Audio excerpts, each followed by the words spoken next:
My brother hasn't left his room for 2 months. After I opened his door, I found out why. I hate talking about it with people. It annoys me how my brother acts. He was the worst brother I could ever ask for. That is, until I opened his door. Throughout both of our childhoods, we were inseparable. We played and hung out together all the time.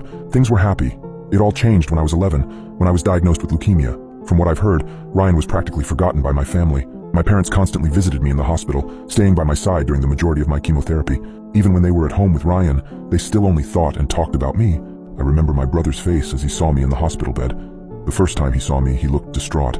It must have been hard seeing your own sibling in a state like this. As more and more visits went on, the expression on his face had changed. His face looked hard to read, almost like he had something on his mind. I didn't think much of it at the time. Thankfully, I quickly went into remission and have been cancer-free for around 5 years. The whole family was thrilled, including Ryan. Not long after I was released from the hospital, my parents revealed to us that they were having some financial trouble and would both be having to go back to work.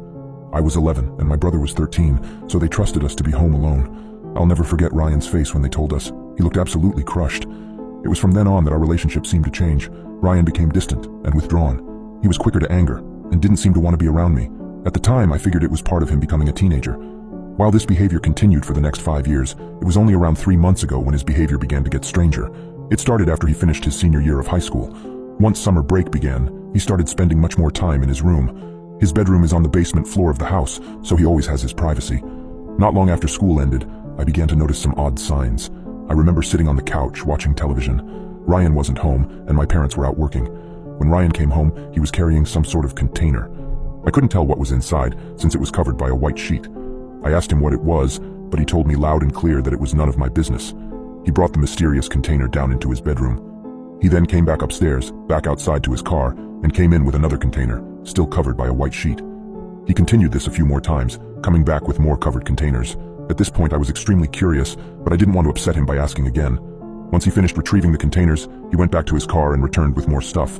This time he came back with many bags of food and bottled water.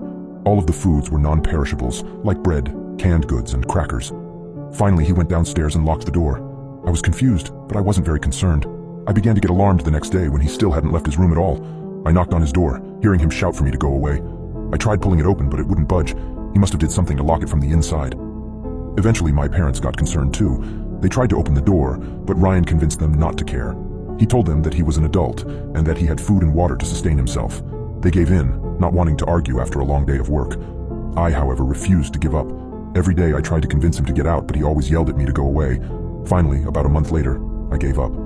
Another month went by and Ryan still hadn't left his room. None of us tried to get him out since we knew he would just end up yelling at us.